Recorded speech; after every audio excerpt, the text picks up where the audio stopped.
to the 26th Toronto LinkedIn Local Meetup. You guys excited? Yeah, all right. Well, thank you so much. And today we have a really great group of people here today, and I'm going to share a few slides and tell you about what we're all about.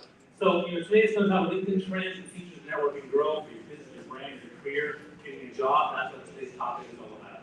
All right. So, thanks so much for being here. We're also live streaming right now, so there's a camera there. Hopefully, people say hello. I encourage you to take cameras and take photos and pictures and tag everybody. Thanks to our sponsors. Sponsors, my company sponsors, DYPB sponsors, Surface partner, OneEleven for the space, Redefined as a partner. We also have A Social, TG Club, and Allen, so they're all partners sponsors to help you get. That's why it's free. All right. So normally we've done these things where there's a cost, but we had no sponsor that allow us to make this free for you guys. Which is great. The first Toronto LinkedIn Meetup happened. The first Toronto LinkedIn Meetup happened in 2017, okay? And it was started by Srish Goswami and 3 other LinkedIn experts from around the world. And they started doing these LinkedIn local, basically taking LinkedIn online networking and to LinkedIn in-person networking without the idea. Kind of like TED and TEDx, right? And so they ran these things, and then Srish Goswami said, hey, I'm from Toronto, I want to go to Toronto. So he asked me to show up, and I was on the panel. I'm in here somewhere, I don't know where I am, but I'm in this photo somewhere. And it was a really, really good event. This happened at the DNZ. And then pretty soon we started doing a bunch of other events, and soon I started helping out and taking over as one of the hosts.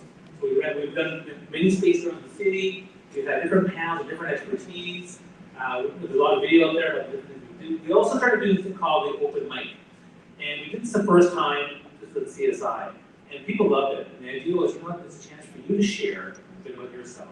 You have 60 seconds to share an idea, share a nugget, maybe pitch your business, maybe ask for help, whatever you want to share. But it's first come, first serve. It can't be all of you. You can only be the first 5 to 10 people that show up for that. Okay, so make sure you take advantage of that if you get a chance.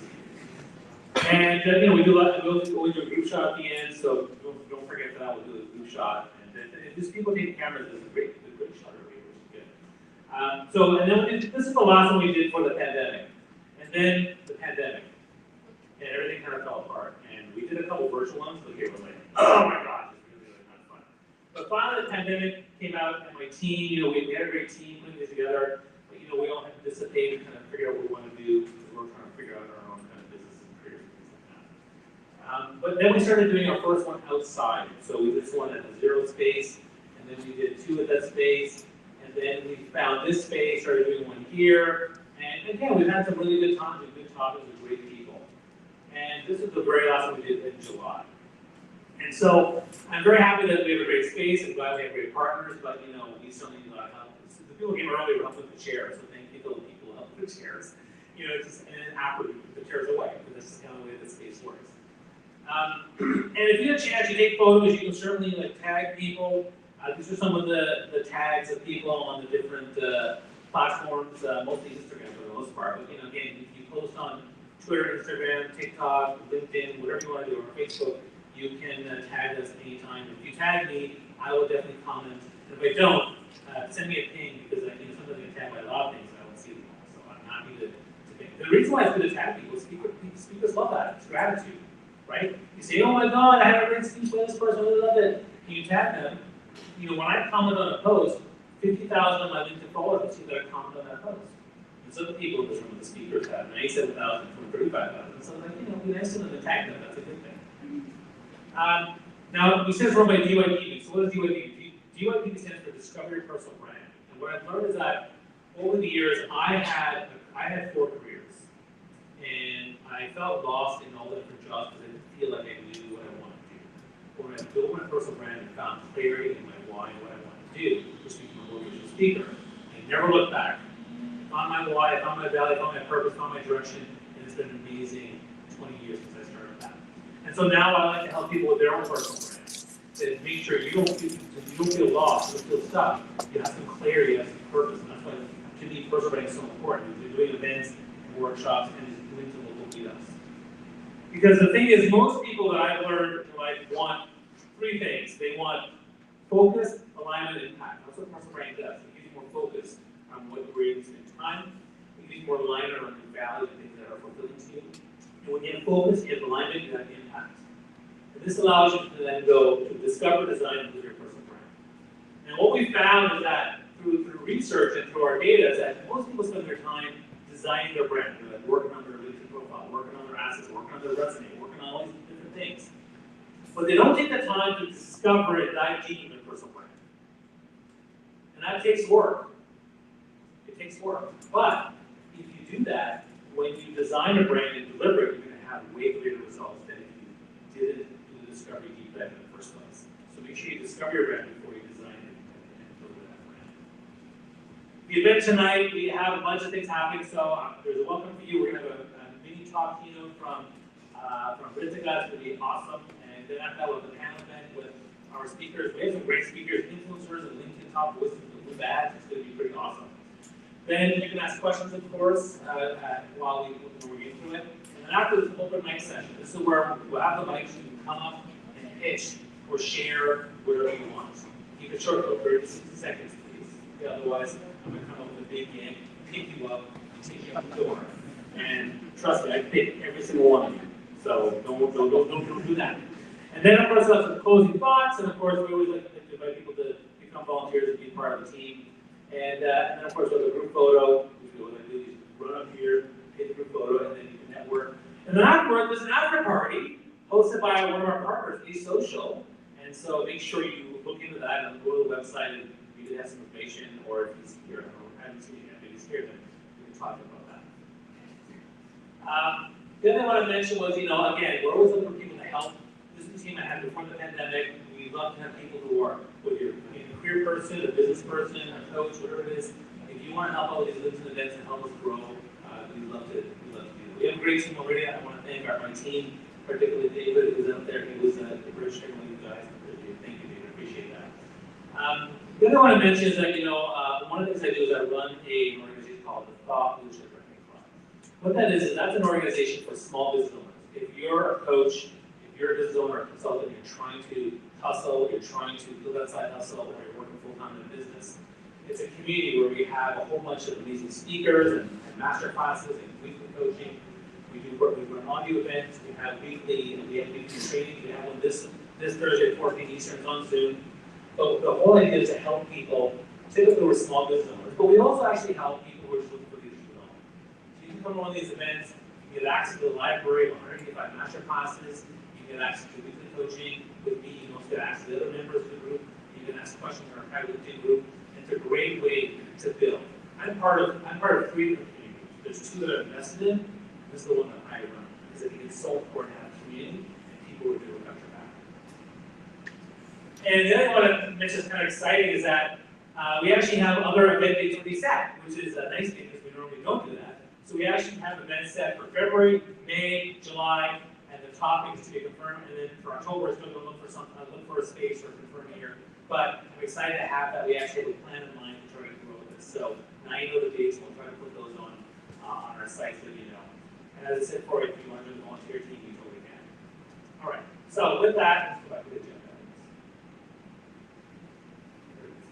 So this is our agenda for tonight. I want to start by inviting Ritika to share a nice talk with you. She's, I'll just say she's phenomenal. I met her earlier this year, and she's been helping us with some of the events and partnering some of the things we've been doing. I remember the first time I heard her speak, and I was like, man, I wish I started when I was that age. And she's very passionate, she's very knowledgeable, she's very driven, and I think that she's doing a lot of really great things. So I'm very excited to have her here. She's a LinkedIn top voice with a blue badge. She has 97,000 followers on LinkedIn, and she's just somebody that I aspire to be when I grow up. So, with that, Ritika, come on over there. How are we all doing? Good. Okay, we all seem clear in energy. Before I start off, I'm just curious to understand who is here in the group with me. So, how many of us are newcomers, whether it be to the country, to a new job, to the new space, or whatever it is? How many of us consider ourselves as newcomers? Okay, about 40% of the audience here. For the other 60, I hope this still applies to what I'm going to be talking about. So, a bit about my story. So, I am originally I moved to Canada about 6.5 years ago. And as you may know, when you move from a new country and you come settle in, you realize with new people, new cultures comes new expectations, comes new norms, new ideologies.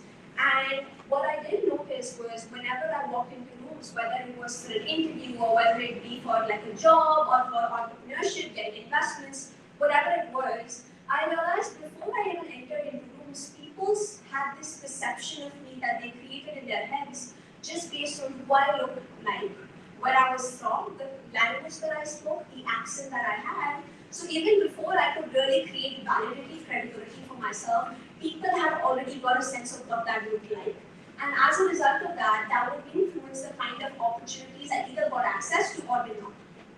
And for the longest time, that led me to really start creating some sort of a self-doubt in myself.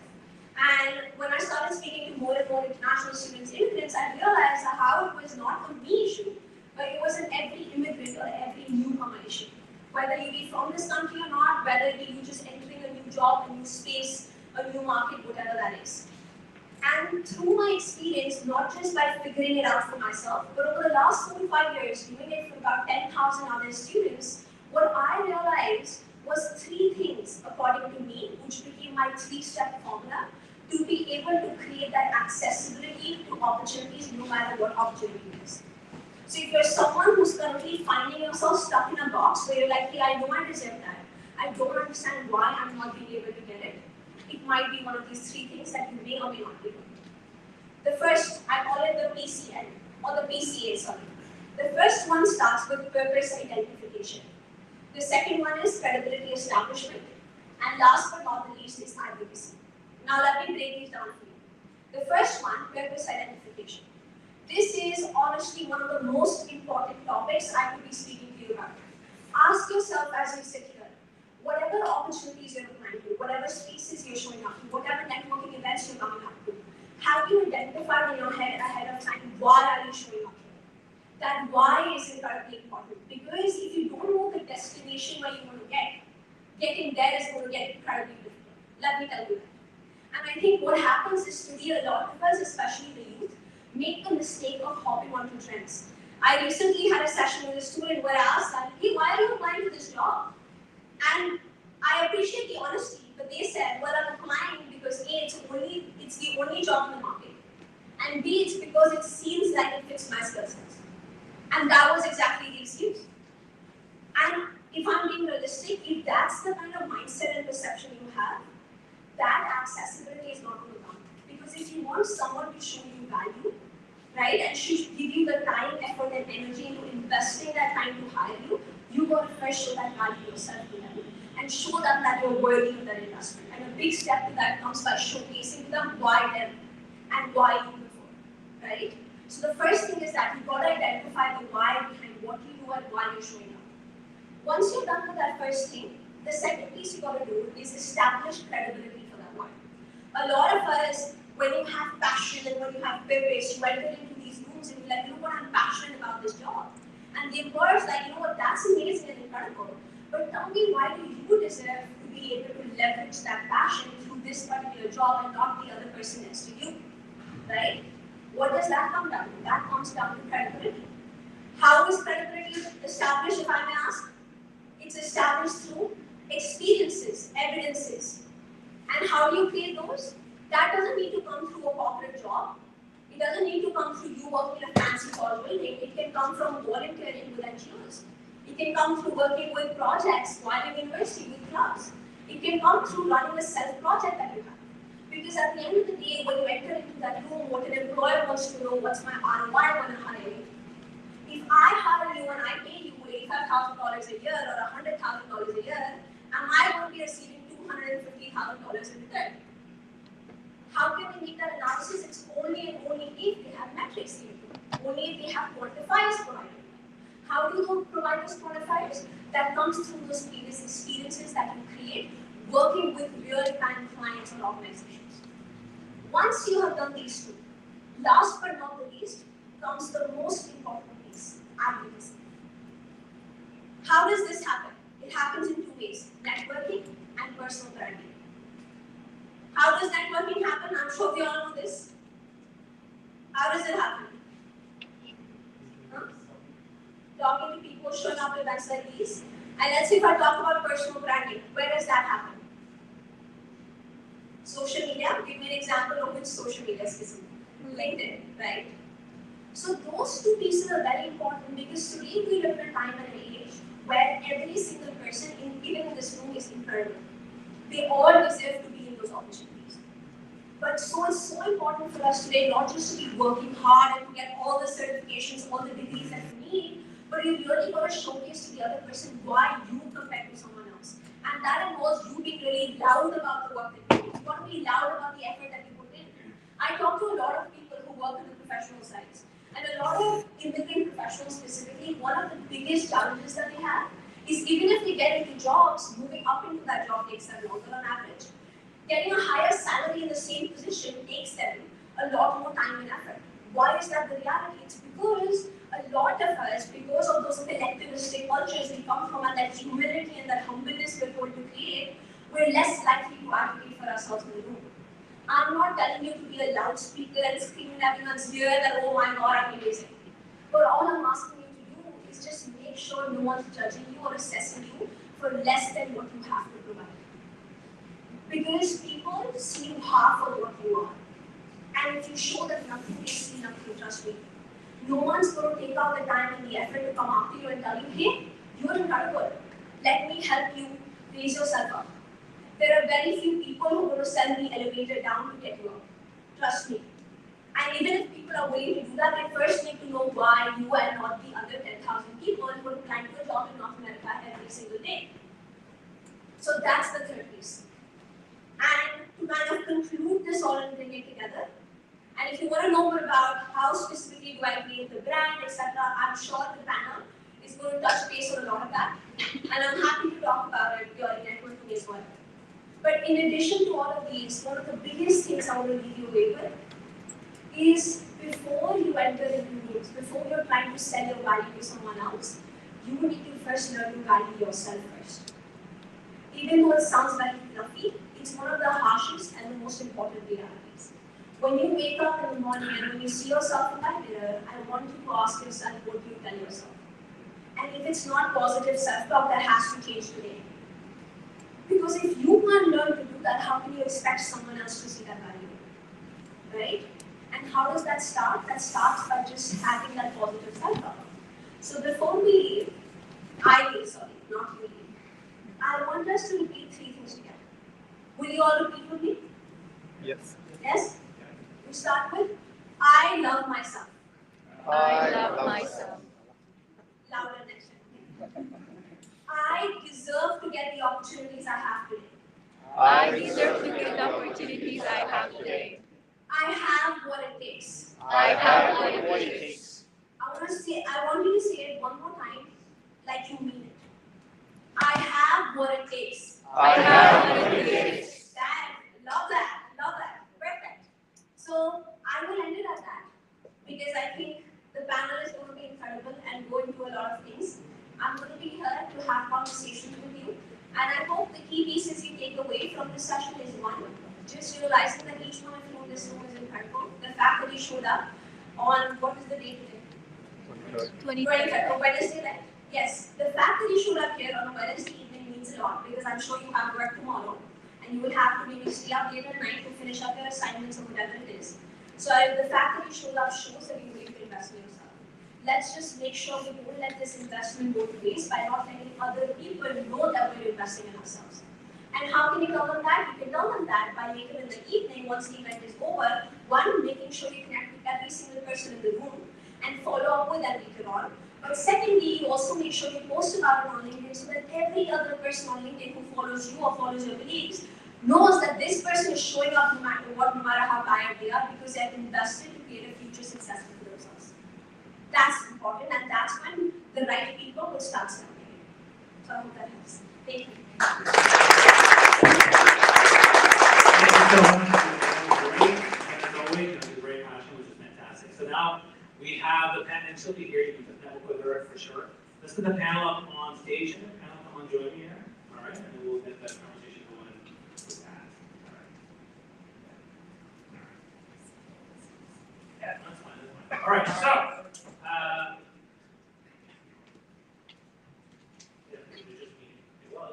guys should connect on LinkedIn. Okay, so the panel today, we have some amazing people. I'm very excited about that. So let's start quickly with introductions. So, you're pitching your red guys. So we'll go for Leslie and across here. Go ahead.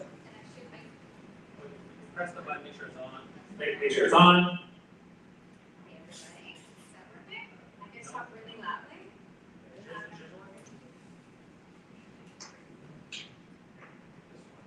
Yep. Hi everybody.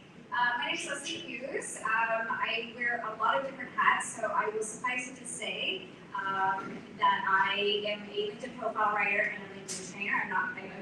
I have my own company called Punch Media. You'll have to forgive me. I just flew in from Boston this afternoon, so I'm a little spinny. I wrote a book called Create, Connect, Convert, and I help other businesses with strategic development and so forth. So I wear a few different hats, but I really love to help people stand up with their brand out. Good evening all. Sanjay Kumar, I think I don't need the mic. I'm loud enough. Can you hear me? Yes. So most of you know me either through LinkedIn or personal connections. I am a talent acquisition expert. I wouldn't call myself a LinkedIn expert yet because the algorithm keeps changing. So I don't know whether tomorrow I will be a LinkedIn expert. So I would say that I'm pretty good at LinkedIn, 17 years on LinkedIn. 2012, I think I was the most top 1% viewed profile. But it took me many years and many hours to reach the LinkedIn top voice, blue badge, right? I think I got it in January this year. It's been an incredible journey through LinkedIn. It's part of my job, right, to be on LinkedIn. But I decided that I need to build a brand for myself, and that is where we are here. I've been to Bobby's event. Ritika mentioned about this, like when you come to a new country and the challenges that you face. I was at Bobby's event in 2018. It was a much bigger audience, very dark room, downtown Toronto. There was a bar. I was at the back end of the room. It was a larger crowd, and right now I'm here. I'm going to say this for all the people here. You could be here maybe in 6 months, 1 year time if you do what is necessary, right? Thank you. Yeah. Hey everyone, happy to be here. Thank you very much, Bobby, for inviting me. I'm Brian Gola. I coach senior tech professionals in the US and Canada who to switch jobs. I've been in technology for 27 years since I was this young. I had the clarity, I love technology. 40, almost 41 now. Absolutely love changing people's lives, making positive impact, and I became very active on LinkedIn 7 years ago. Found myself wasting a lot of time on other social media platforms. And then I came across LinkedIn and I was like, oh my God, if I do something here, maybe it changes my life. I think it has. I'm here to serve you. I can give anything to you to make a positive impact, to answer any questions, openly, truthfully. Just ask me. I'm more likely to answer. And I just want to mention that these guys are great. So LinkedIn top voice, the blue badge, before people have that, they don't sell much people. He has 35,000 followers. He has, I don't remember, I think it's like 50-something thousand, and the blue badge. So I think it's important that these people are really, really good at what they do. They're an expert, but they are recognized, and I think that's really important. So for me, you all know who I am, but I've been a motivational speaker. I'm also a coach. My expertise is in storytelling, personal branding, and visual media like LinkedIn, Twitter, Instagram, things like that. And I'll say that for LinkedIn, I was using it actively, but then in 2017, Swish told me the one who started the LinkedIn logos. He said, Bobby, you gotta get on LinkedIn, started using it more. So I started, and no one listened. So I posted nothing. Posted again, nothing. By the time I posted the fifth time, someone said, hey, I don't know about that. I disagree. Or, what do you think about this? And next thing you know, people are engaging me. And it was pretty awesome. So LinkedIn has now become one of my primary platforms for digital college, although I use all of them. But LinkedIn is my primary where I put my content first and repurpose everywhere else. And this year I also had the pleasure of being a LinkedIn top voice badge, which is a huge surprise because I'm very critical of LinkedIn. Hi LinkedIn, sorry, not sorry. And so I often criticize LinkedIn for a lot of things. And that's why I think today the topic of LinkedIn trends and features is actually quite interesting. Each of these people are coming at it with a different angle. My angle is more entrepreneurship, right? And business owner in that? How's that different? Everyone else here might be career recruiting, whatever tech, whatever that might be. So let's start with the first question, which is, I guess the first question I would say is, what is, what do you, Leslie? What would you say is your biggest tip to leverage LinkedIn to grow? And then the second part of that question is, what is something you're trying to be better at? So some great questions. So I was actually just speaking to Austin about the same subject, and one of the things that I really recommend people do is before an event. So believe it or not, as an extrovert, I need networking. Like I always feel like I'm in grade 9 and I'm walking into a room and everyone's gonna hate me. So my number one tip is to, if you can, reach out to people before the event. So I was just speaking at a conference, and so usually there's an agenda that is there ahead of time. Reach out to the speakers, reach out to people that you might know. We're promoting this event, so if you know you're going to be at an event, then reach out to the speakers ahead of time, and then when you walk into the room, it doesn't feel like you're a bunch of strangers, you can actually feel like you know people already. So, and what I'm working on right now, so I have to give a shout out to my kid who's in fact, who's starting up his own business.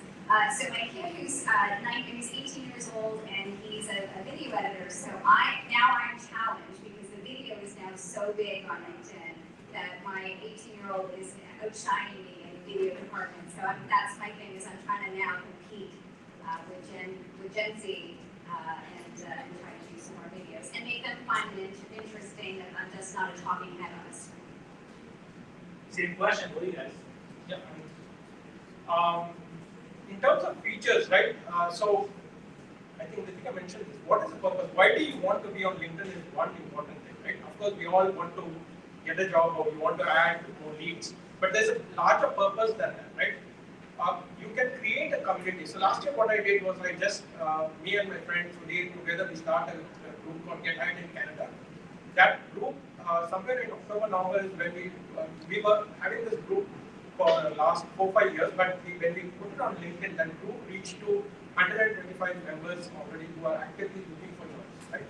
Now what was the purpose? We were just sharing opportunities in one single page, and that group grew a lot. So if you don't find an audience, if you don't find it, you need to create a community. Community building is one big aspect of LinkedIn that will help you. Bobby mentioned that he's part of the coaching team, right? I also visit those things. I remember, Bobby, we were frequent during COVID videos on Clubhouse. Yeah. Right? That is where we used to share, and then we moved that to LinkedIn. And Bobby has some of those events on LinkedIn regularly. The objective is that when you go to those events, you get a lot of those insights as how LinkedIn can change your brand, right? Once you have that personal brand, and then how do you change it, right? I want to give a loud shout out to Umar here. So he and I met on LinkedIn 3 years back. This is the first time that we are meeting here, right? He knows about it. We share a common passion, but when you build that brand, what happens is you find more and more people who align with you, right? You'll find mentors, you'll find coaches, you'll find peers, and it's not only about the job. So that is one powerful aspect of LinkedIn. Of course, you want to create content, you want to have 1 million views and all those things, that's great, but you also build a community. So that is very important. And sorry, what's something you're working on? What I'm working on is I'm trying, so June of this year, LinkedIn has introduced the AI feature in the search, right? What is going to happen is LinkedIn is the more, especially when you're a job seeker, what is going to happen is unless you use LinkedIn Learning, your profile will not come in the search at all, right? So I'm trying to figure out, without actually using both LinkedIn Learning and AI, how will that LinkedIn profile be much better? So that's something that I'm looking at, and possibly maybe by February, March, I should come up with something that will help people not only to be restricted to that LinkedIn features. Does anybody want to know how I went from 35,000 followers to 93,000 in 1 week? Promise you this doesn't come from an ego standpoint. I just want to tell you that if you keep this in mind, it might actually serve you really well. It comes from wanting to give and serve other people. As I mentioned earlier, when I was introducing myself, when I came on LinkedIn, I didn't want to waste time. I asked myself, how can I be purposeful? And as I was coming on my way here with the business partner, I was asking myself, often it's about being intentional, right? I think I was talking about that as well. We can all agree. The more intentional we are about how we conduct ourselves, the more we can offer, the more we can get. It starts with offering, how we put ourselves out there. So what did I exactly do to grow so quickly? I gave. Today happens to be the passing of my dad. My dad passed away 11 years ago. It happens to be today. Thank you, rest in peace. He came up with this crazy idea to bring our family to Canada. A few years ago, my grandma was diagnosed with cancer a couple of days before my birthday. When I flew down to Argentina to be next to her, because my dad was not there physically, I was sitting next to my grandma, and I was thinking, I've been able to monetize something that you would offer, which is personal writing services. Then I had just had my second child, my son, and I was thinking, there's so many parents out there who cannot even land interviews. They don't even have a way of hope. And I'm here making money from something that other people could potentially feed their families from. I was like, God, put that to the side. I don't even care to make it out of that. Let's just give it away. And that LinkedIn like developed. And that was my most viral post with 4.6 million views and 23,000 likes and comments from each. So the essence of what I'm trying to say is give. Just give as much as you can. Don't get caught up in all these value metrics, the likes, the comments, the reshares, the follows. Don't forget what you're doing, what you're looking for, who you're looking for. Now, what I'm working on is, first of all, being a little more conscious on supporting other people, amazing people, well, everybody else, who are generous people there. Like being conscious about making the time to go and support them, because they're good people and they're professional. And partnering with others who have been able to attract those that I want to serve. If we try to do things by ourselves, we will only get so far. If we do things with others, we have partnerships going, we can get so much farther and be able to serve so many more people. So partnerships are amazing. And I want to say a little bit more about some of the basics, because I also want to drill these guys into more advanced things, because these guys have been doing some really amazing things. The basics of LinkedIn, what is your objective? Part of what is your objective? Are you trying to get a job? Are you trying to get clients? What exactly are you trying to do? Know what your objective is. Who's your target audience? What exactly is your brand? What do you represent? And from that, then create strategy. Now, the basic startup strategy for LinkedIn is three things.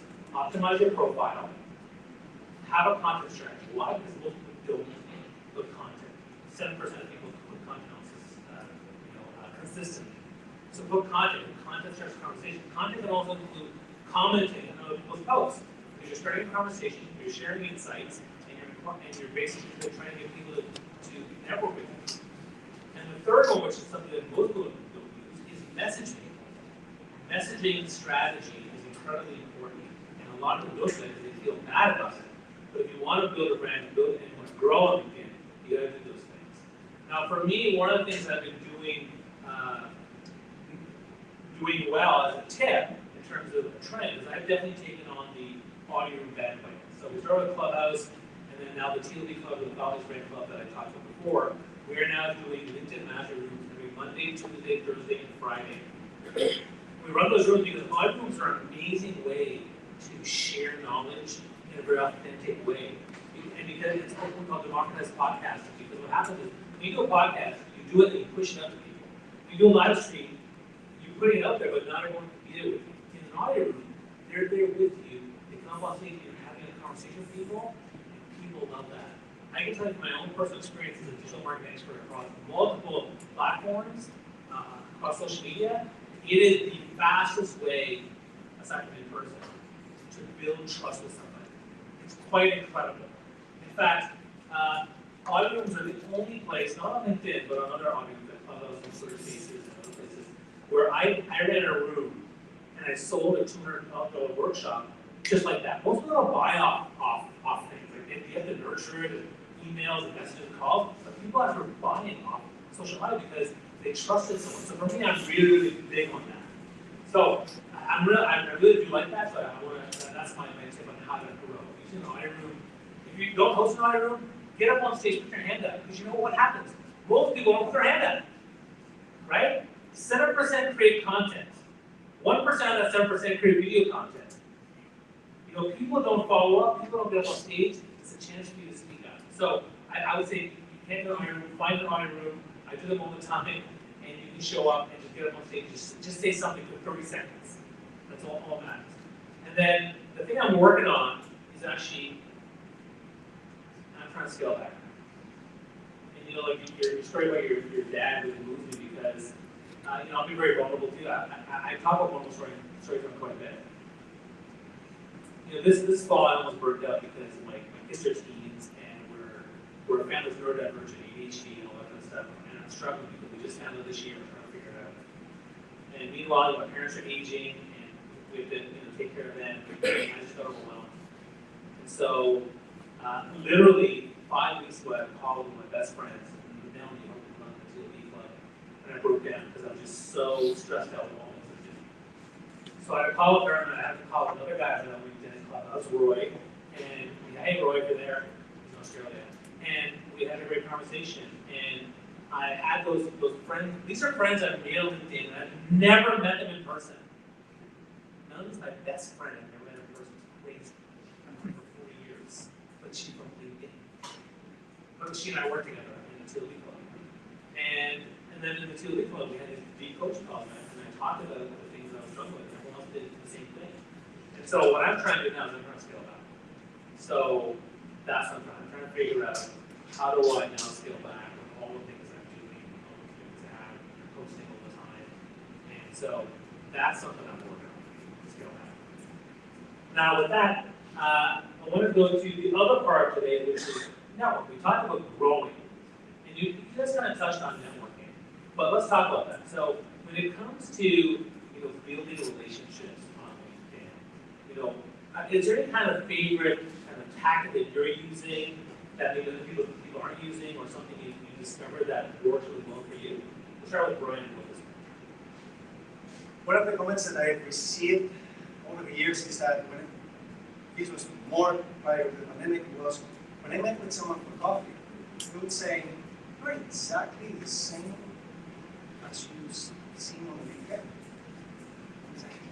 Yeah, we always have room to grow, to become better human beings. But I'm not pretending. I don't have this persona. A lot of people talk about creating this persona. What you see is what you get. I'm not for everybody, and I'm okay with that, and I can accept that. I'm not for everybody. Not everybody's for me either. I think it's about being genuine, being authentic, being caring, and sincere, kind. Sometimes I do my fault, it's all just like it's not my way. But just sincerely caring for other people, listen to other people, what they actually. Can you speak into the mic? It's hard to hear. Yeah, sorry. Thank you. That's better. Yeah, thank you for the appreciate it. Just sincerely listen to people, what they are going through. People are going through a lot. They're struggling with a lot of different areas, personally, professionally, financially, mentally, physically. So we have the opportunity to make a real positive impact, and if we are intentional about how we show up, we can potentially, I'm going to be very extreme now, we have the potential of saving people's lives as well. I have, just by listening to someone through chat. Someone who showed up a week later and said, "I want to thank you." Thank you for what? Because today I'm alive because of you. So what do you mean? Maybe I felt it. Maybe I felt something. Maybe not. I'm sure. Today I'm alive because of you. Why? Because you listened to me. And my daughter, my young daughter, has a mom today because of you. I'm not going to tell you that happens to me every single day, but that one life made it all. It matters so much. And you just never know who that person might be. So, being intentional, being there, being present, and truly caring matters so much. One important aspect of networking is being human, right? I don't think anyone's networking. They're not using any social media tools, right? So, your voice is very important. audio, that's why audio during COVID, and we all realized that we are not talking to people outside. Of course, you might have a small circle of friends, but what happened during COVID and why Clubhouse became popular is because they, like he said, there were people to talk, you had any topic under the sun that you could talk on Clubhouse, but there were also people who were willing to listen to it. There were people who wanted to listen to it. That is the most important thing. What happened during COVID? There was time. People had time. There was nothing else to do. But they could have done anything personally. But why did they jump on Clubhouse and talk about music? They talk about politics. They talk about careers. Anything under the sun. One event that we did during COVID was we had singers from 6 countries sing on a Clubhouse event. We organized it so that we could do it for 2.5 hours. That whole event, based on request, went for 8 hours till early morning, because that event went up to 8 hours, 8.5 hours. Right? Why did people want to come on stage and sing and request, right? On an online platform? Why? Don't they have YouTube? What were they looking at? The authenticity of the voice. We all have a voice. There are people who are willing to listen to you. Whatever you just need an audience of one. If you have that audience of one, if there are people who are willing to listen to what you have to say, right? You might think that, what am I going to say? Am I an expert? I'm not an expert in it, right? If you think that you have something to share, like Brad said, volunteer, right? Share it. Bobby also has some. I've just met Leslie. I've not followed her much, but I know Ritika and Bobby also. In terms of the content, what they share, you might think that what is the value? It's the same thing that everybody else says, right? But the difference is they share things that you might have to spend maybe $300, $400, $500 to get the same thing from a coach. And what happens when they share that free of cost is you are bringing that wealth of experience in one audio room. And when you come on stage and you share your thoughts, or you can have an opinion, right? You, from your own personal experience, can have an opinion. Share that. That is what I think. Follow these guys, right? After all that. I think for my tip, I'm going to complain about LinkedIn for just a second too, but we're going to get into the weeds here, friends. I hate that LinkedIn has taken away the personalized connection requests. So there's only 5 personalized connection requests. That was always my #1 tip, is if you have, like, this is for the basic account, right? If you have a premium account, you still have as many as you want. And actually, I like the AI. I kind of like the new AI. You play with that to sort of introduce yourself to someone.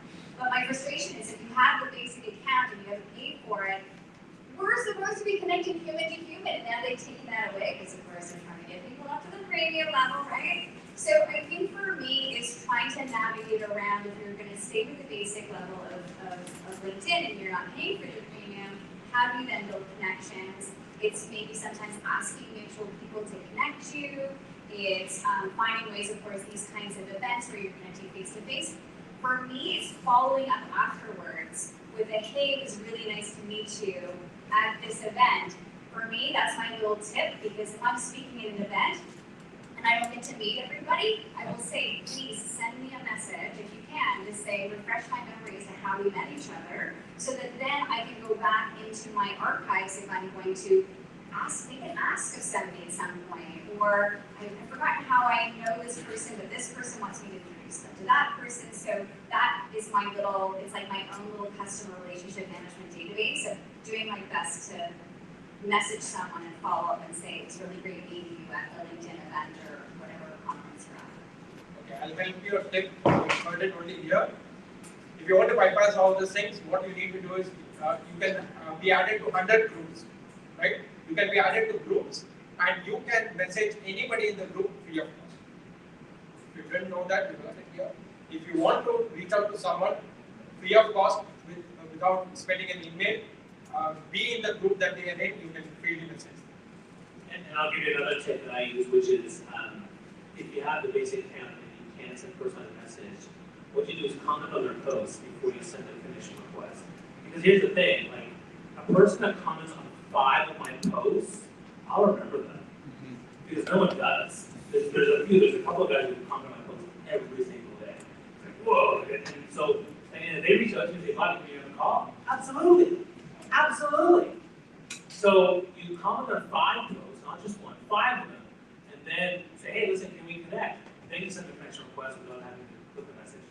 So that's something I don't want. Now, my big tip for networking, is, to me, well, I'm going to say one thing that you should never do, which I really dislike, which is when you guys send me a message saying, Bobby, I'm looking for a job in, IT recruiting, and if you think of some jobs, let me know. Or if you know anybody that's looking for a program designer for, some sort of technology, just let me know. That stuff never works. The way I deal with those people is, especially if they're good connections, I say, look, let's get on a call for 10 minutes. Now I'll share my screen, we'll go to my LinkedIn, we now put in some search parameters, and then we'll look for people that are in my network. And then we'll scroll like 10, 20 people, and say, here's 10, 20 people for you to go research. You come back to me with your top 5, and I'll introduce you to those people. Because then I know exactly what they're talking about with the best person. But my secret tip for networking is voice messages. So when I message people, I'm big on the DMs, I DM people all the time, whether it's Sales Navigator or LinkedIn regular, and I send that voice message. And people, again, because of the authentic audible voice, works very, very well. And I think that I love doing that. Now, one thing to keep in mind though is that whenever I send a message, particularly I'm sending this to women, I'll send the voice message and I'll say, hey, this is the voice message for you. And I let them know that's what it is. Just from a safety perspective, but that's what I'll just say, hey, here's a voice message for you, and I do that. But the voice message is really great. People respond very, very well to it. There's definitely that connection. So that's kind of my big thing. I have something for Yeah, you. go for it. Something for you. Yeah. You just mentioned that you wanted to scale up. Yes. I will introduce you to something. You may have never heard about this. It's called video recordings. Yes. So when you record the screen on LinkedIn, you can say to the person, go watch this 5-minute video. You don't have to jump unless you want to network, of course. But if you really want to scale back and you want to ask yourself, what am I spending all this time with? What am I giving my time to?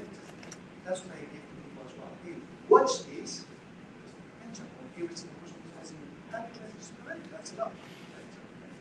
And that's a good tip for when people ask you for advice. Hey, Bobby, how do I get a heads up? Bobby, how do I get a paid speaker? Bobby, how do I get this or that? Here's my video that I have the videos and all things like that. So that's what I do.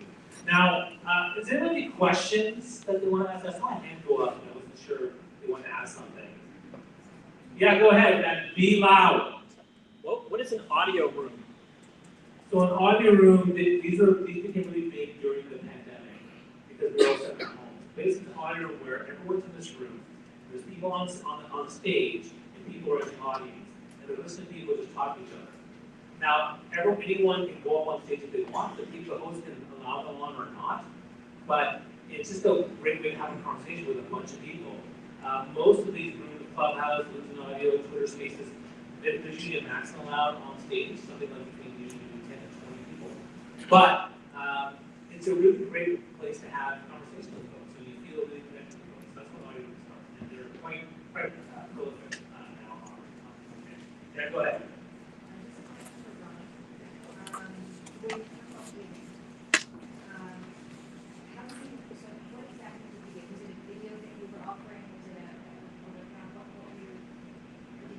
What I do so much.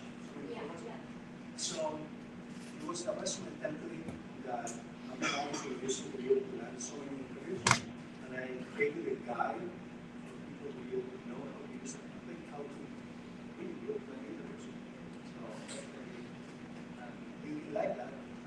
I don't know if you guys are aware, but when you post on LinkedIn, LinkedIn has this part of the algorithm. It's known that they either put the thumbs up or the thumbs down. They either help you go viral or they don't. And LinkedIn like that initiative. One more question that I want to get into, and another question we have. Go ahead. About LinkedIn question, kind of to your point about the messaging,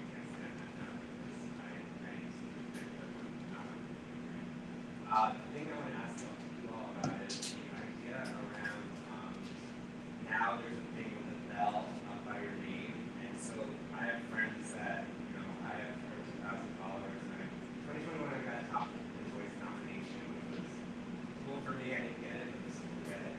The thing is, I have really great contacts in while, and I'm like, go to the bell, but always want to see comments from me. What are your thoughts about that technology? Because it's actually algorithm-wise, it's actually preventing things sometimes. And what's your thoughts about that, or ways to work around it? I think I'm not 100% of the purist of knowing the algorithm like verbatim, but what I do know is that is if someone has liked your post in the past, then LinkedIn's going to be more likely to show the stuff in the future. So yeah, the bell, it's not 100%, but you know, so you engaging with people, people engaging with you, and then posting content, and then pass Yeah, this on. because it now says see a lot of posts from this person, or Right. see so many. Yeah. And I had someone who stopped getting anything until they changed it to say I want to see more posts from her. So the challenge with LinkedIn is LinkedIn keeps on adding more and more features. I think this year alone, 224 new features have been added. They add those features and you think that, okay, I figured it out, and then all of a sudden they remove. That's why when Bobby says that I have issues with LinkedIn, everybody who has used LinkedIn a lot has issues with it. Because they add those features, they don't keep the features, they remove it. All of a sudden, there's no justification. Two things, quick. One has to do with when people see your content and they don't engage with your content, eventually they will stop seeing your content. One thing that you can do to help yourself and be seen by them, again, is go and engage with their content or message them privately. As long as you have some sort of interaction with them, then the algorithm will make you relevant to them. The DMs.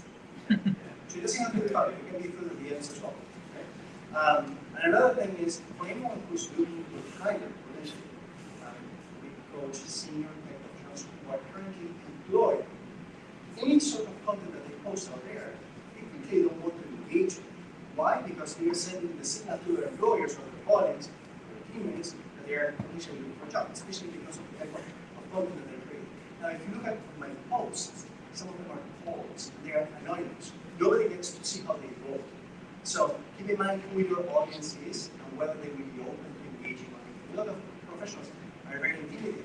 They think that just by engaging on LinkedIn or being present, their employers might think that they are looking for a job. So just keep that in mind. And I'll try one last thing, which is, look, I encourage people to ring the bell on my profile and encourage people to subscribe. Right? So the truth is, I've tested this, and I ring the bell of 20 people, and I've only seen it 4 or 5 or 7. Particularly the ones that are more recent that I ring the bell, I subscribe to the newsletters, I don't get the notifications. And so, you know, I have a newsletter that has, you know, like 14,000 subscribers on it. When I send it out there, the engagement is like, okay, did anyone get this? Like, I just don't believe it. So I think there's a lot of issues with that. And we talk about the different features and stuff. So just kind of segue into that. So maybe we can talk about a really cool feature of LinkedIn, maybe something that you like, that maybe that's not as well known. We'll start with Sajid, Umar, and then we'll go to Leslie and then Brian.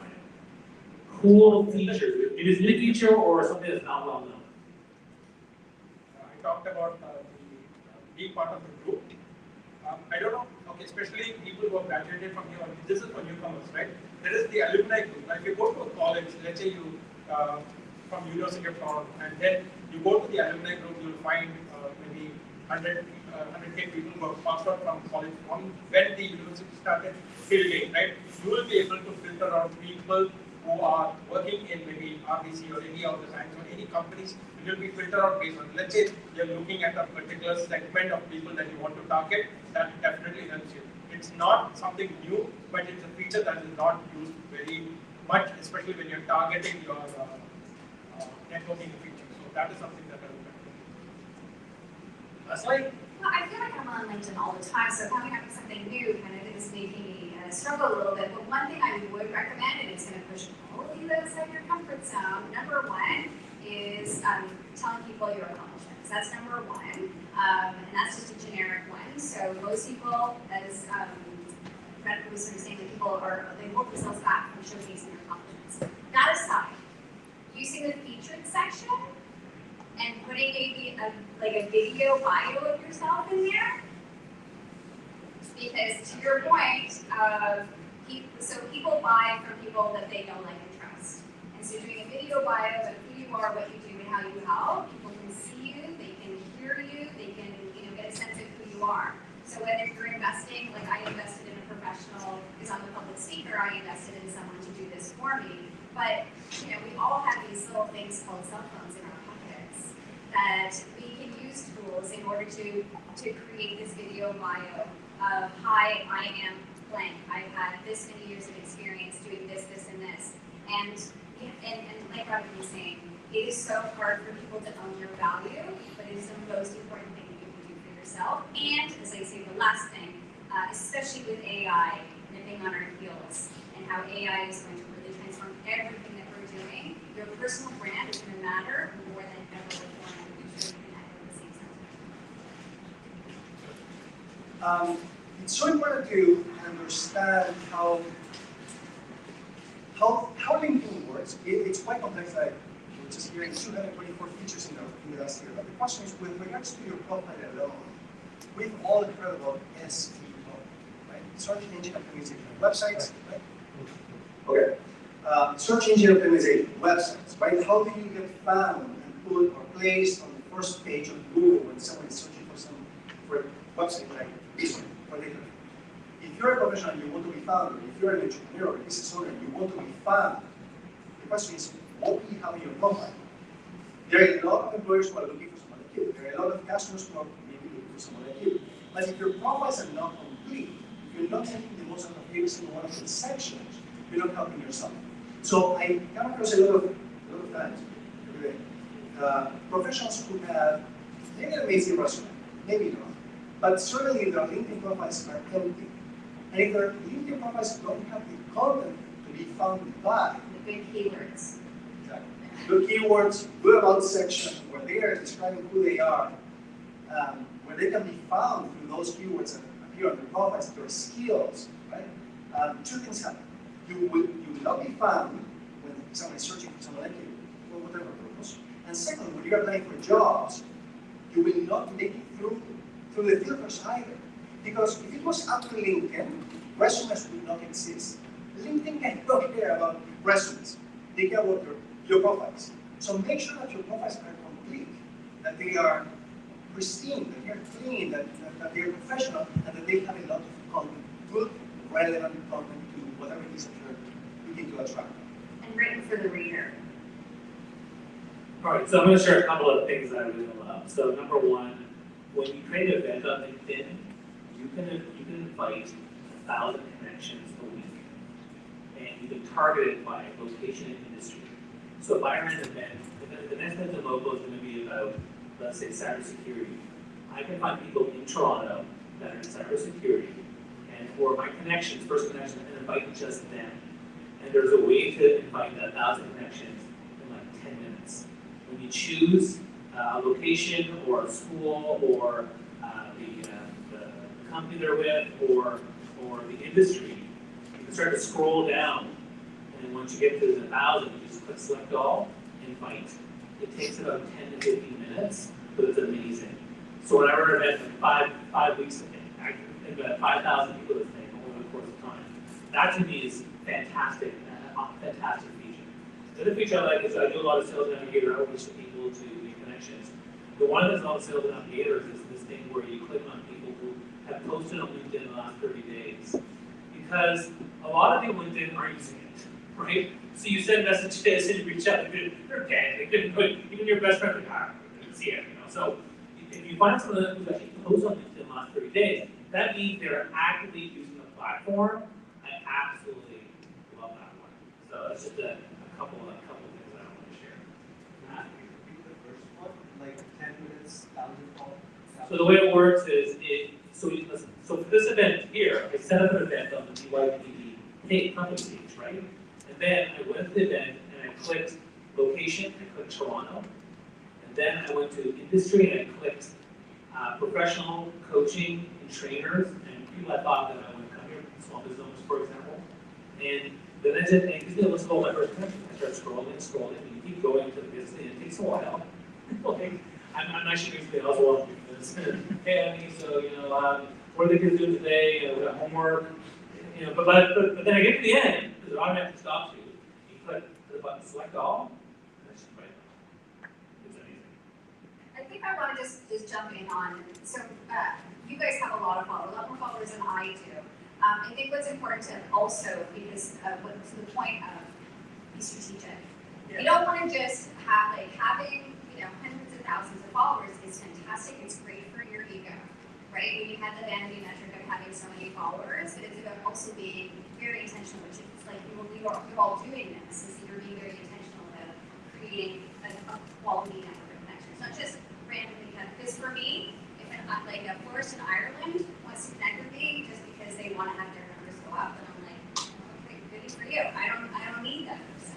But if the person is being intentional, that there is an exchange of value and that this is like a mutually great relationship that I'm making with someone else. So I just want to be careful about us not thinking having this huge number, wherever you are in your journey, be okay with wherever you are in your journey. So yeah, and then I'll add is that sometimes I run multiple events, right? So if I have 4 events going on, I just do 250, 50, or 200, whichever one's a priority for me.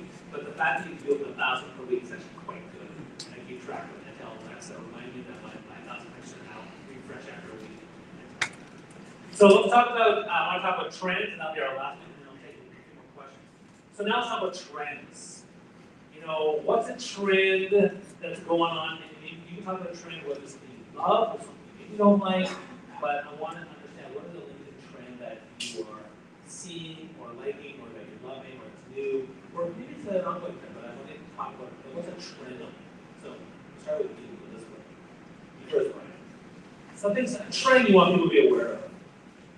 So, I don't know if this is new. I've been saying this for quite some time. It stopped for a while, but now people are coming back to video. Showing up on video again, and going to do 30 days of video. Showing up. The question is, for what? I see someone, name names, I see someone who's showing up on video all the time, but she's struggling to land interviews with job offers that she's looking for. So the question is, showing up on video for what? As an employer, I would be concerned about this person really seems very interested in actually building their brand, building their audience, potentially monetizing it. Is she really going to be, or he or she, are they going to be really focused on the job or not? Now, I'm not going to say that it's bad to build your own audience, but be mindful of the message that you might be portraying to others. Now, there are others who are intimidated, like I was saying earlier, who will not come, they will not comment, they will not like, they will not engage, they will not create any content. By the way, 1% of the users on LinkedIn create content. And of that 1%, 1% is actually original and good content. I encourage all of you, it takes a lot of courage, really, not creating content of your own, to start creating content because it's your brand, it's your image, it's your network. I personally can tell you that LinkedIn has changed my life beyond what I can describe in 1 minute. And if you don't know, if you happen to be employed at this moment, and you don't know how your employer might actually receive that or perceive that, just take the bull by the horns and go to your employer and say, I love my teammates, whether it's true or not. I just want to know that I want to pay forward. I want to give back to society. I want to really make a positive impact in other people's lives and careers. That's, by the way, that's what I did with my manager at a large multinational. He was like, oh my God, I love what you're trying to do. I support you, LinkedIn. So a lot of people are intimidated by that, thinking that, oh, I might lose my job. So do something. For your employer, it might be a network.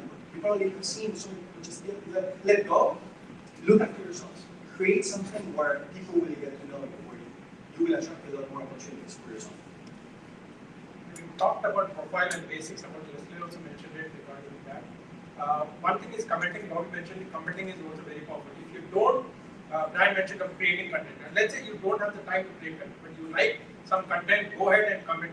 That also adds value because you're commenting on your based on you are showing that you have that expertise and you're commenting. That's like a conversation, right?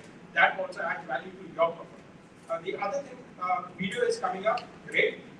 There was how many of you in this group don't have a profile picture on your LinkedIn which is 6 months or 1 year old? Less than maybe during your college days. Anybody?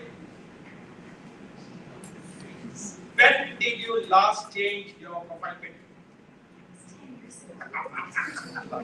She doesn't have one. Leslie hasn't changed much in the profile pic for that reason. Anybody? No? All of you have changed within the last 1 year? You haven't changed at all. Why not? I haven't had a professional photo movement. All right. Because the pandemic actually knocked us out, like all out of it. Okay. You know. I've had this gray for 30 years. All right. So that's also one important thing. The other thing is the headlines that you give, right?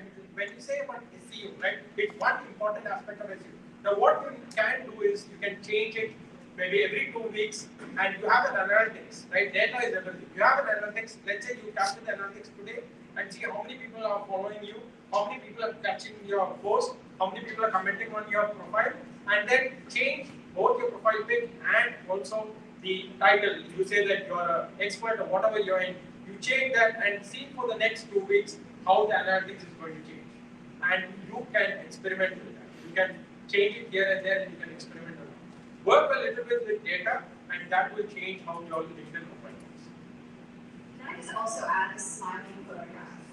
So that's one thing. I think there's a lot of people that come from other countries who maybe have a more formal picture in North America, and these guys will ask because that's your jam. Is having a smiling picture makes a huge difference psychologically. We have to tap into the psychology of why people are using LinkedIn, and so that's just an additional thing. Content, obviously, I'm going to reiterate: creating content, sharing content, giving great value, being of service to others, all of those things. I think the trending thing that I'm really excited about is AI. I'm really excited about the possibilities of where AI is going, and this is what we're going to necessarily chat about. But I do think, again, and I'm just repeating what I said earlier, with being this information-based economy, LinkedIn is going to be more important than ever. Just creating your brand, standing out, telling your employer that you want to be a brand ambassador for your organization, and this is going to help you ladder up in your career, whether you're self-employed or you're looking for opportunities. So I think AI is going to be great because we're going to have access to so much more content, and it's also going to be even noisier than ever, which is going to be so much more important for each one of our personal brands. So that authenticity and making sure that you're doing things with intention. Again, we're saying the same things here, but I think it's Last 2023 and 2024, AI in your profile, or AI was, I think, 72% more search and written about. That was the keyword on LinkedIn, right? LinkedIn learning is going to play a crucial role in your search, whether when you come in search, be it for job, be it in your brand value, be it in whether you're trying to sell a service. If you use a LinkedIn learning, free LinkedIn learning on anything related to AI, you're going to see a boost in your. And you can get LinkedIn Learning. If you have the basic free account, you can get LinkedIn Learning with your library card. So if there's students in the room, there's ways around it if you don't have premium. I just wanted to add that as well. So the trend I'll talk about is a combination of AI and video, because LinkedIn is definitely pushing video.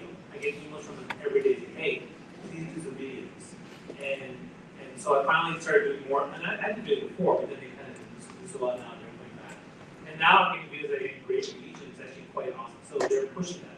But AI, I invested a lot in AI last year for my content strategy, but I would say that the two things that work really well, one is the content creation, train ChatGPT, and another tool used called Postwise to help me create amazing content around my brand and my voice for LinkedIn and Twitter. I love it. And I take that combination of those things with the AI tool called Opus Clip.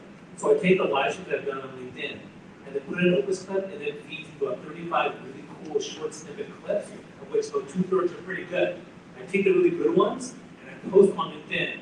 And it's awesome because I now have it. And again, you shouldn't just post with that. You can still make sure the subtitles are great. You make sure the copy is exactly the way you want it to be. But it saves me so much time, and I'm able to actually not only those clips on LinkedIn, but post them everywhere. So that to me, that combination of AI and the Opus Clip with the long form video, creating short clips, is amazing.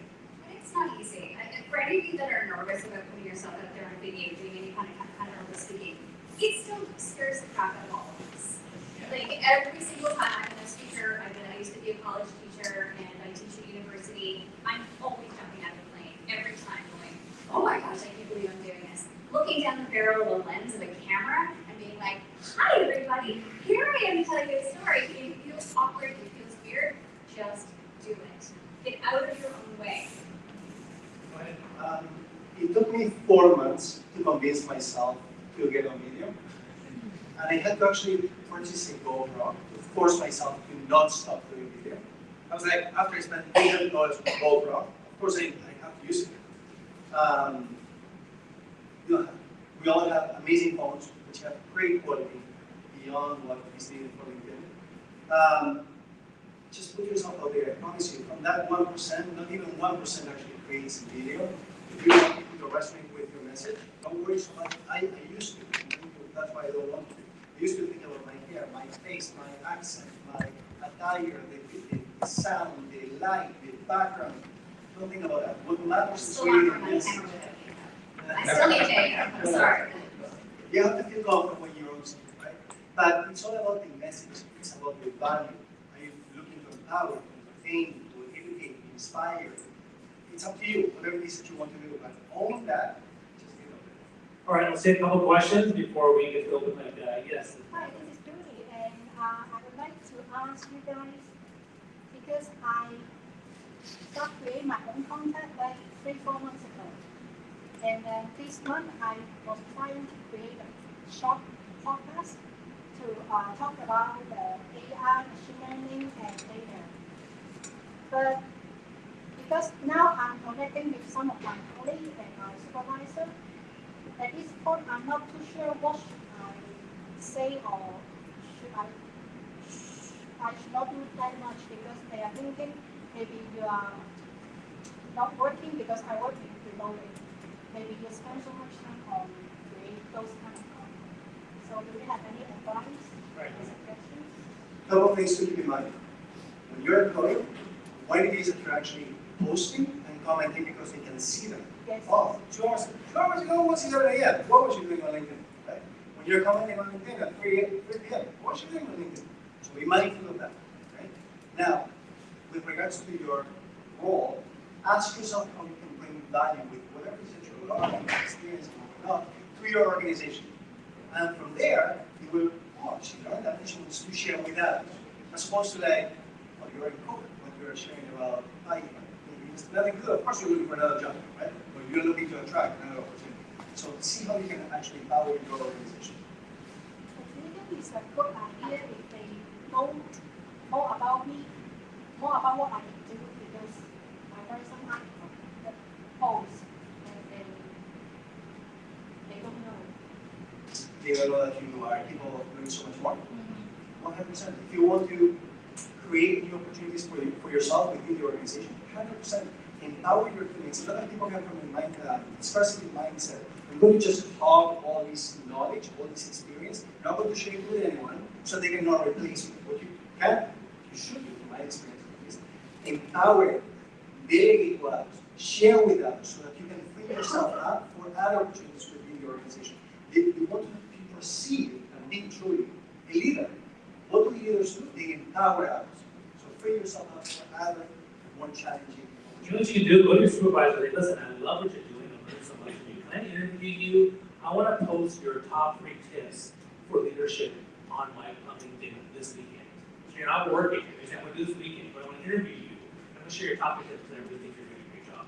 They will see you post on LinkedIn, do some really great stuff, talk about them, which they love.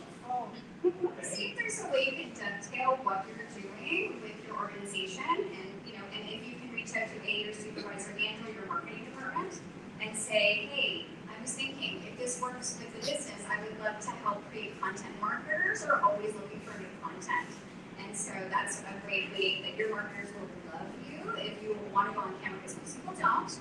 So if you're like, hey, I'm willing to be a brand ambassador for the organization, you better believe that your marketing team is going to be like, hopefully it just dovetails well with what you do in your day job. Have that conversation, because that's what something that we do is the employer brand value strategy, right? If they find that you have that conversation with the marketing team or with your supervisors, once they see the value, what you're sharing and how it is benefiting the company, I'm sure that they will do it.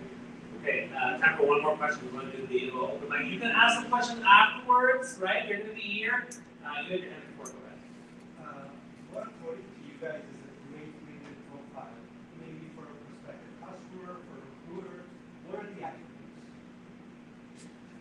This is my jam. I mean, these guys are We can all talk. Yeah, I one- love one this. sentence, yeah. So my top three are your photo, your headline, and your summary. So those are the three areas. When you look at the top part, you think about the psychology of why people are going onto LinkedIn. We're there to invest time, we're not there to waste time. So photo, you're smiling, headshot, number one. Your headline, as you mentioned, keywords, focus, what's your unique value proposition, and then the now called the about section. We like to see how LinkedIn changes things out. So used to form the summary, now see about section of telling your brand story in that area and doing it by including your accomplishments, because almost everybody's like, I'm a team player, I'm using all of the platitudes that everybody else does. What have you specifically done, and if you can quantify the results, and write for the reader, like write so that you're wowing and impressing whomever it is, whether it's a client or if you're looking for a new job or whatever, or you're a brand ambassador for your organization. Let people know that you're a rock star. I'm waiting for Christino to another to come on LinkedIn and within one day to have 1 million followers, right? Because he has achieved more in his other area, and then whichever platform that he comes to, everybody knows that they want to follow it. Why do you want to follow the same person in multiple platforms, right? We all have achievements. The challenge that I see is people don't put whatever is the achievement, frame those achievements. What do you want to be known as? Again, purpose. What do you want your LinkedIn profile to be? Don't copy other people's content. Don't copy even strategies. Whom do you want to be known as, and put it out there. That's with regards to two different customers and employers. So with regards to employers, we are paying for jobs. We want to make sure that you have all these keywords, but there's one area, at least for anyone looking to switch jobs, your resume needs to be on each one of the experiences within your LinkedIn profile. So when you're applying for jobs, make sure that every single one of your bullet points are on each one of the experiences of your LinkedIn profile. You probably know, if you have LinkedIn Premium, it tells you how many skills you have or how many skills you're missing. Make sure that you have all these keywords there. Also, the more repetition there is of the keywords, the higher up you show up when someone is searching for someone like you. So have that keyword is important. Let's say that it's Python. Make sure that it's on your headline, that it's on your about, that it's on your experience, that it's on the skills, that it's from the customer standpoint, recommendations. So they look at the recommendations to know whether they can trust you or not. They might even reach out to somebody else that you've worked with and left a recommendation. Hey, is this legit? Rockwoods, of course it's legit. Right? So recommendations is a huge section. Typically people have 0 recommendations, 1 or 2, and more like that. When they're looking for a job or looking for clients, make sure it's really clear, especially on the banner, which is a lot of real estate, and the headline. Tell us what you specifically do, what problems you solve, and how someone who's looking for you is going to want to talk to you. If you convey it very, very clearly, that's incredibly important so they don't scroll down. So the first thing they see is your headshot, your headline, and your banner before they scroll down anything else. So make sure it's really clear. What kind of problems do you solve? What do you do for people? Be specific. Don't just say, here's my 3 different job titles or 3 interests. Be very specific. Within even the first 45 characters. Absolutely. Because you have 220 characters to play with, but the very first words really should matter. Now I want to thank these guys for coming out. They did a great job. Now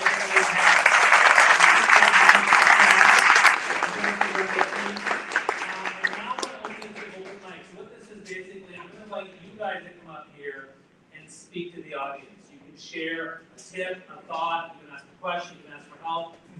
But I'm first come, first serve. If anybody wants to come up and share something, just one over here, and you can come up and let it over there, and then we'll let you speak to the audience.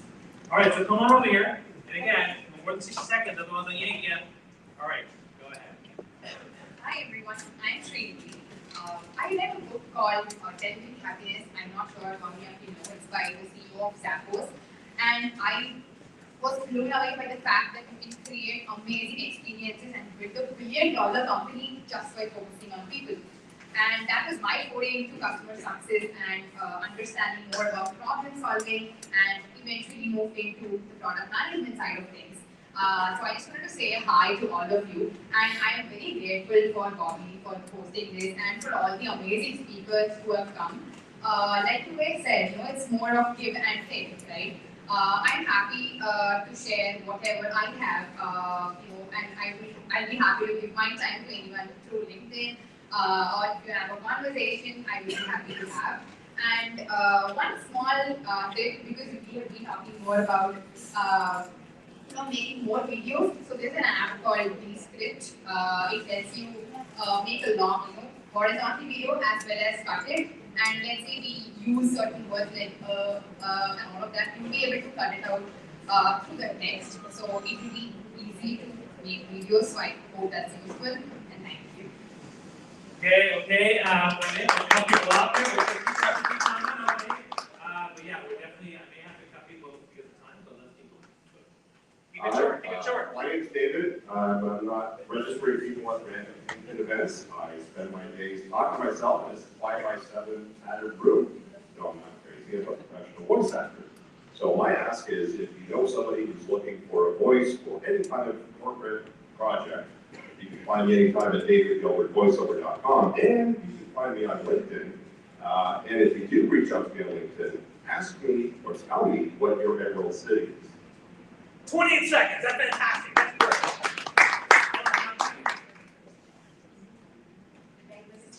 Hi everyone, my name is Shikha Singh. I just wanted to introduce myself to everyone.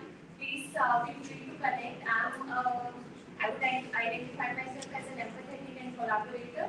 So I really want to connect with as many people as I can today. I do have a question which probably did not let me ask. So I will put it out there and I will connect with the speakers. So we have been talking about putting content on LinkedIn, but there are various ways you can do it. So one is article, one is post, and one is commenting or contributing to AI-generated articles. So I may write an article, I'm writing post, but I'm still figuring out if you have a content, how would you want to put it? Like the article did not generate that many analytics, but the post does. So, but I have content which would need more stuff. So for everyone, they can newsletter. Okay, that would need more writing. So yeah. Sorry. That's okay. Let's keep going. Keep going. Give a big hand. Big hand.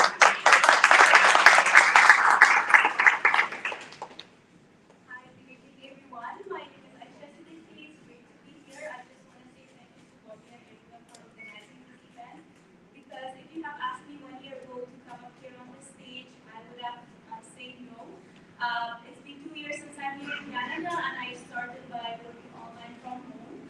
And I really didn't know where to go and was so shy and afraid to go attend networking events. And after attending events like Bobby and other networking events like Define, I got the confidence and self-esteem to advocate for myself and to show up and to tell others about my stories. So it's really nice to see you all and hopefully get to stay in touch. Thank you so much.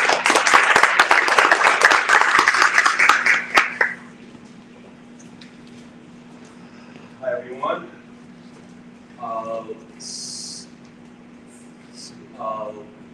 Start by mentioning that I have a stutter, so this share will be full of suspense.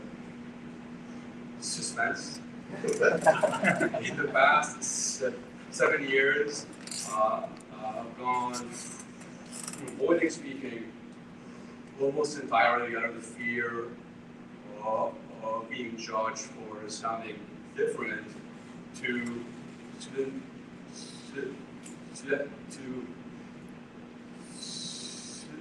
then delivering 5 TEDx talks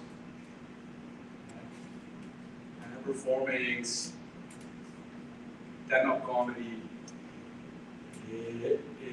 in 3 continents and 4 languages.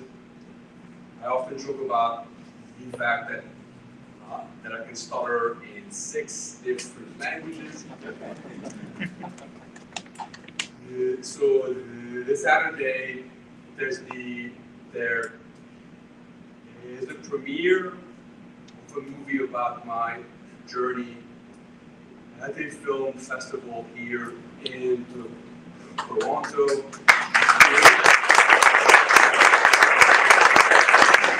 you'd like to find out more about it, you can can either follow me on Instagram, Yesway, Jose, Jose, or on LinkedIn, of course, and Jo. If you type Jose, I'll be the first one to show up.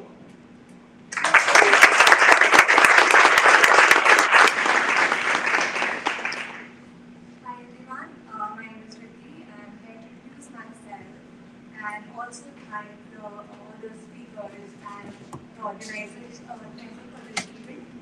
And another purpose of coming up here was to take away my fear of public speaking. So I recently graduated from University of Waterloo and I'm looking for roles in data analytics. I would love to connect with you all, and if you have any thing that you would like to share, I'm happy to also chat about my master's. So yeah, please feel free to connect with me on it.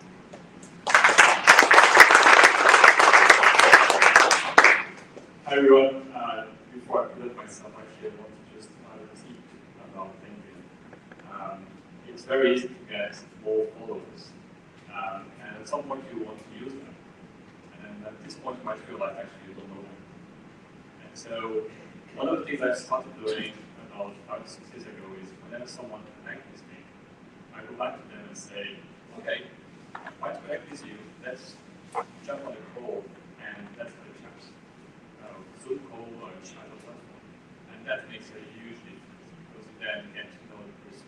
When someone needs them, you can actually relate to the person, actually really introducing and I've been doing that for 5 or 6 years now. Someone will come to me and say, I'm doing that, I'm looking for these people. I have really someone in mind, not just a list of people you don't know. On top of that, I'm Remy. I'm a business coach, a leadership coach. I help people in transition. So if you're out in a role, you're stuck in your day-to-day, you don't know how to move on. Back with me, this is my work. I help people go through this process of changing and go and somewhere else. Thank you. Hi everyone, my name is Brian. It's Brian with an E, not an A or a Y. So if you look me up on LinkedIn, B-R-I-E, it may come right up. I wanted to talk today is I've hired over 14,000 students in Canada in the past 7 to 10 years. I opened up my own company called Emerge Talent to help small, medium enterprises find talent. So the young lady that was just here, let's talk. But I'm really here to pitch my podcast, Coffee with Comfort. So if you're interested, I love hosting people telling their career journeys from high school, post-secondary, first job, and also experienced individuals as well. Jose has been a guest on my podcast, went off the charts. It's a great opportunity we had to meet each other. Tomorrow, I actually landed the guy who worked for Tesla for Elon Musk, leading his onboarding. So tomorrow, the guy from LA will be on. He also is the CEO of Modify. So Coffee with Convery, I'll share it on my LinkedIn tomorrow. I have a page for it. If you're interested in being featured as a guest, I've already asked you. Please take a look at it. It's all about careering and helping people realize that you don't have to climb the corporate ladder for success. You can build your own jungle gym for success. So if that appeals to you, check out the podcast, share it with your friends and family. A lot of young people, it's now the audience is just dropped to 15, so it's 15 to 30-year-olds that are watching this every week. And I want to really impress people with the idea that you can and you define your own success. So thank you.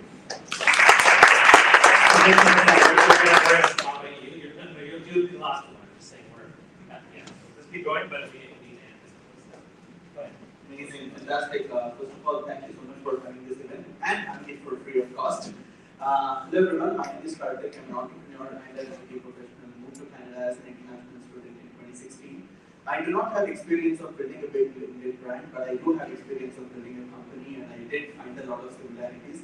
So one thing that definitely resonates is make sure to have a clear vision, because at times people tend to forget their purpose, because followers is like dopamine hit, and it's not just the viewers, it's having the right vision. So thank you guys. Feel free to connect. If I could be of any help, don't hesitate to reach out. Thank you. Hello everyone, it's nice to be here. Thanks for organizing this event. It's great to listen to all the speakers here. So my name is Manu. I'm going to share very important information with you. So right now I'm volunteering with an organization called Canadian Analytics Collaborative, CAC for short.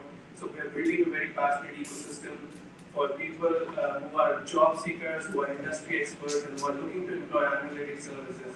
So we have an amazing lineup events in the future and next year. And so please follow us and bring on board your expertise and your experience with us. So that is CAC and that is Canadian Analytics Collaborative. And another thing, I'm interning with a company called GOLOD right now. So I'm data scientist and data analyst, and I'm passionate in AI and machine learning. So my company is building a multimodal language model, which is basically provide real-time translation services on the fly. For example, you're watching a movie and Tom Cruise is speaking a dialogue in English. Now you want to listen to that dialogue in your own language, but as soon as you switch on the translation, all the emotion and the passion of the dialogue is lost. So what our company is building, if you switch on the language of your own language, that you will see as if Tom Cruise is speaking in your own language. The same texture of the voice, the same passion, the same emotion will be there in that translation. So yes, my company is looking for investors, and we are looking for as low as 25,000 Canadian dollars as an investment amount. And so it's not my job, I'm just working as a data analyst, and I thought, let me share that information. So the company is called BOSYN, BOSYN. You can reach out to the company, and I think they'll be happy to help you. Thank you. Hey guys, my name is Shams. That's SHAPS. You can look me up by Shams, just my first name on LinkedIn, and I'll be the first person on your contact list. So that's the power of SEO. But the reason I'm up here is there are about 100 people in the room, and a few brave souls came up to kind of pitch that one minute, kind of 30-second introduction. A lot of the others have not had the chance to come up and talk about why are they here at this event. So my company called Hopin lets you come in and present yourself at the event, saying what are you here for, what are you looking to offer the community, and what are you looking to get back, and matches you with people at the event. So it's called letspopin.com. If you want to just give us some feedback or maybe partner with us for some future events, look me up. My name is Shabs, SHABS. Thank you.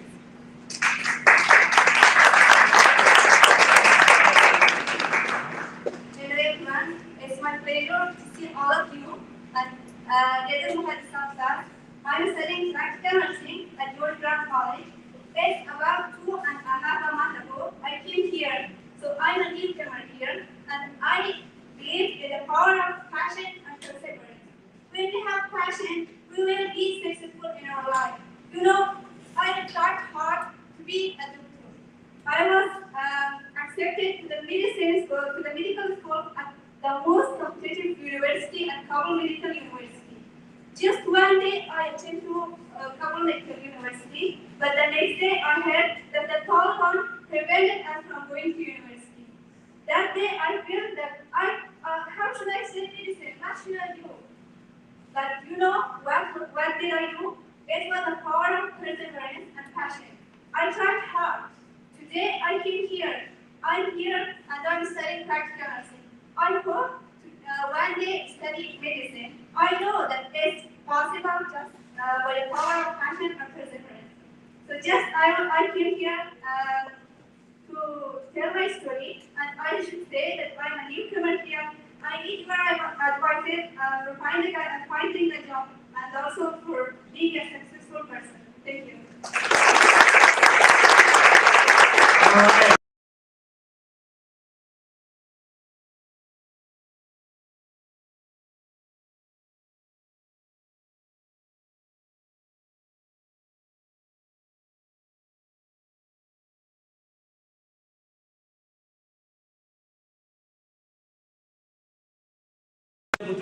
I'd like to welcome to a group photo, and then you guys can network, and then we'll move you out, and you guys go after. Thanks so much, everybody.